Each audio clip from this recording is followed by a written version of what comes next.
छत्तीसगढ़ में बौखलाया बीजेपी नेता। कांग्रेस की मजबूती से बैकफुट पर बीजेपी। क्या कांग्रेस की बढ़ती ताकत से घबरा रही है बीजेपी? छत्तीसगढ़ में पहले चरण का चुनाव प्रचार अब खत्म होने वाला है।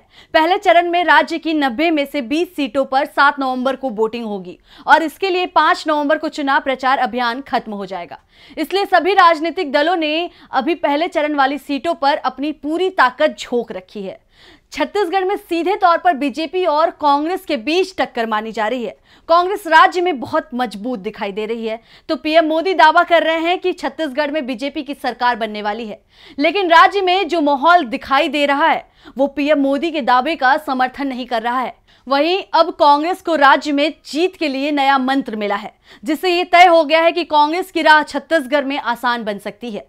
नमस्कार, मैं निकिता। तो आज हम अपने स्पेशल रिपोर्ट में बात करेंगे कांग्रेस को मिले जीत के मंत्र की। छत्तीसगढ़ विधानसभा चुनावों ने बढ़ाया राज्य की सियासी तापमान। राज्य में कांग्रेस की मजबूती ने उड़ा रखे हैं बीजेपी के होश।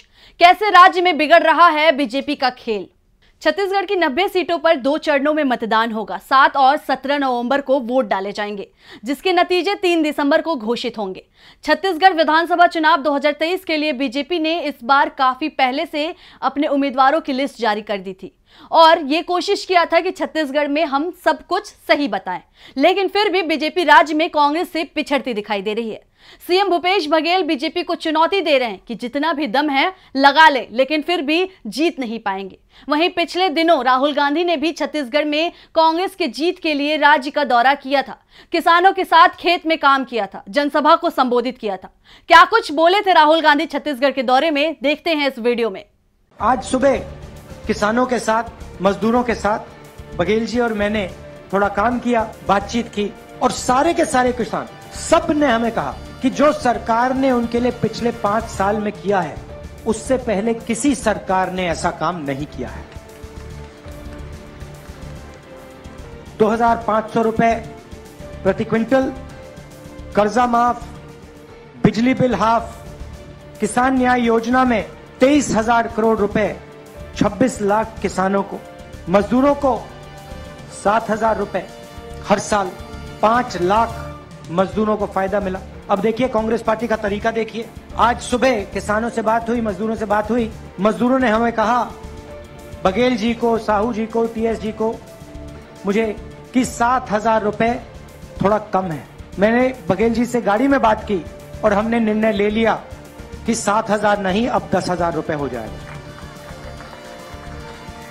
मैंने कल अपने भाषण में कहा, एक सरकार होती है जो गरीबों के लिए काम करती है, किसानों के लिए, मजदूरों के लिए, बेरोजगार युवाओं के लिए उनकी मदद करती और पूरी की पूरी अपनी शक्ति उनकी मदद करने में लगा देती। दूसरी तरीके की सरकार होती है वो अरबपतियों को देखती है और जो देश में सबसे अमीर लोग होते हैं, अरबपति जो होते हैं, उनके लिए सरकार काम करती है। बघेल जी ने कहा 14 लाख करोड़ रुपए नरेंद्र मोदी जी की सरकार ने अदानी जी जैसे लोगों का कर्जा माफ किया है। 14 लाख करोड़ रुपए।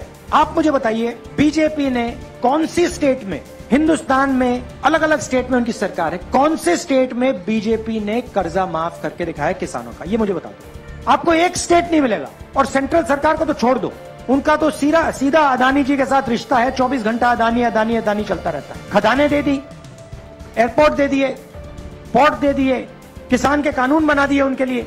जहां भी बीजेपी के नेता जाते हैं वो गरीब लोग से कहते हैं, देखो हिंदी पढ़ो, छत्तीसगढ़ी और अंग्रेजी की कोई जरूरत नहीं है, हिंदी की जरूरत है। तो आपने सुना राहुल गांधी को। तो वहीं राज्य में कांग्रेस की भूपेश सरकार किसानों का कर्ज माफ करने की बात कही है, जिससे राज्य में बीजेपी घिर गई है। कांग्रेस ने वादा किया है कि पिछले बार की तरह इस बार भी किसानों की कर्ज माफी होगी। सीएम भूपेश बघेल ने और क्या कुछ कहा है, आप भी सुनिए। तो भारतीय जनता पार्टी एक भी घोषणा नहीं करे किसान पर, मजदूर पर, नौजवान पर, महिला मन पर। हवामान अभी तक के राहुल जी आई पहली घोषणा करी जाति जनगणना हुई, छत्तीसगढ़ में हुई। दूसरा घोषणा प्रियंका जी करी 17.5 लाख गरीब आदमी मतलब आवास दिए जाए। और राहुल जी साहब 7.5 लाख तो पहली किस डेढ़ ना माना। और वो दिन में कहे केंद्र सरकार अपन हिस्सा दे चाहे मत दे, छत्तीसगढ़ गरीब आदमी के घर बना के रही।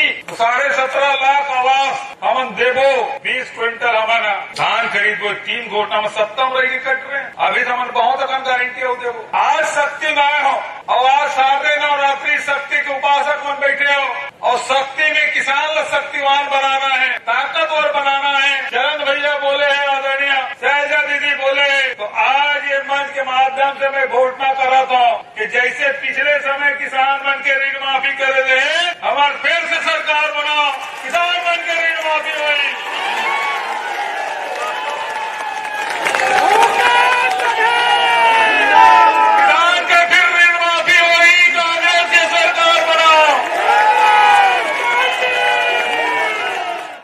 सीएम भूपेश बघेल को किसानों की कर्ज माफी का वादा कांग्रेस ने राज्य में फिर से किया है, जिसके बाद राज्य में बीजेपी पूरी तरीके से बैकफुट पर दिखाई दे रही है। किसान कर्ज माफी कांग्रेस को राज्य में जीत के लिए बड़ा मंत्र बनता जा रहा है। बुधवार को छत्तीसगढ़ का स्थापना दिवस था। इस दिन छत्तीसगढ़ में धान खरीदी की भी शुरुआत हो गई। 23 लाख से ज्यादा किसानों ने रजिस्ट्रेशन कराया। इस बार 125 मीट्रिक टन धान खरीदी का टारगेट रखा गया है। केंद्र में किसानों ने ना के बराबर पहुंच रहे हैं। केंद्रों में किसान ना के बराबर पहुंच रहे हैं। किसानों को छत्तीसगढ़ में भूपेश सरकार हर तरीके से मदद पहुंचा रही है। जहां एक तरफ केंद्र की मोदी सरकार के खिलाफ किसान 3 कृषि कानून को लेकर अभी तक नाराज हैं, तो वहीं छत्तीसगढ़ में भूपेश सरकार किसान को मजबूत करने में लगी हुई है। आपको बता दें कि गरियाबंद में सबसे ज्यादा किसानों ने धान बेचा है। कहा जा रहा है कि जब से मुख्यमंत्री भूपेश बघेल ने कर्ज माफी की घोषणा की है, तब से किसान राज्य में खुश दिखाई दे रहे हैं, जिससे ये लग रहा है कि कांग्रेस छत्तीसगढ़ में जीत के बहुत करीब पहुंच गई है। फिलहाल राज्य के राजनीतिक हालात कांग्रेस के पक्ष में दिखाई दे रहे हैं, तो बीजेपी भी मुकाबले में बनी हुई है। लेकिन ये पहली बार है कि राज्य में बीजेपी के पास कोई ऐसा चेहरा नहीं है जो कांग्रेस नेता और राज्य के सीएम भूपेश बघेल को टक्कर दे पाए। इसका नुकसान पार्टी को होता दिखाई दे रहा है। रमन सिंह 15 साल राज्य के सीएम तो जरूर रहे, लेकिन पिछले 5 सालों में उनकी चमक फीकी पड़ गई है। और यही कारण है कि बीजेपी ने राज्य में किसी को भी सीएम उम्मीदवार नहीं बनाया है। पार्टी पीएम मोदी के चेहरे पर चुनाव लड़ती दिखाई दे रही है, लेकिन बीजेपी के लिए इस चुनाव में सिर्फ चेहरे की परेशानी नहीं है, बल्कि राज्य में अपने अस्तित्व को बनाए रखने की भी परेशानी है। उन्हें बचाना बीजेपी के लिए असंभव जैसा काम दिखाई दे रहा है, क्योंकि अभी तक बीजेपी राज्य में बैकफुट पे दिखाई दे रही है और कांग्रेस बढ़त करती दिखाई दे रही है।